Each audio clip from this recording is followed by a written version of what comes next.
வணக்கம். மென் செய்திகள். தூத்துக்குடியை தலைமையிடமாக கொண்டு தமிழகம் முழுவதும் பல கிளைகளை கொண்ட போர்ட் சிட்டி நிதி நிறுவனத்தின் மதுரை மாநகர் 5வது கிளை கருப்பாயூரணியில் பொதுமக்களின் சேவைக்காக துவங்கப்பட்டுள்ளது. இதன் துவக்க விழா அகில உலக மனித உரிமை கழகத்தின் மாநில செயலாளர் மணிகண்டன் தலைமையில் பார்ச்சூன் பாண்டியன் ஹோட்டலின் நிர்வாக இயக்குனர் வாசுதேவன் ரிப்பன் வெட்டி துவக்கி வைத்தார். Karuppayurani Siva construction Dharmaraj, port city நிதியின் தலைமை செயல் அலுவலர் சூரியமூர்த்தி, போர்ட் சிட்டியின் நிதியின் இயக்குனர் அழகுவேல் ஆகியோர் முன்னிலை வகித்தனர். போர்ட் சிட்டி நிதியின் இயக்குனர் சாந்தி சூரியமூர்த்தி, கருப்பாயூரணி ஏஎஸ் சூப்பர் மார்க்கெட்டின் உரிமையாளர் சாந்தி தர்மராஜ் ஆகியோர் குத்துவிளக்கு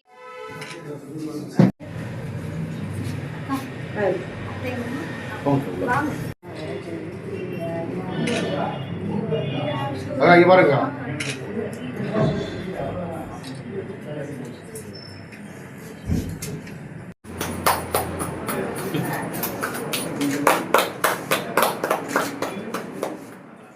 மதுரை ராஜாராணி இம்பெக்ஸின் தலைமை செயல் அதிகாரி ராஜா மற்றும் ராஜாராணி இம்பெக்ஸ் நிர்வாக இயக்குனர் மதன் சக்கரவர்த்தி ஆகியோர் பாதுகாப்பு பெட்டகத்தை திறந்து வைத்தனர். தூத்துக்குடி பகுதி போர்ட் சிட்டி நிதியின் வட்டார மேலாளர் சீனிவாசன் வரவேற்று பேசினார். நிதி நிறுவன நிர்வாக இயக்குனர் ராகவேந்திரா என்ற சக்திராம் நன்றி தெரிவித்து பேசினார்.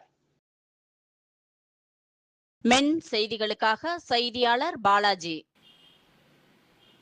இத்துடன் மென் செய்திகள் நிறைவடைந்தது. வணக்கம்.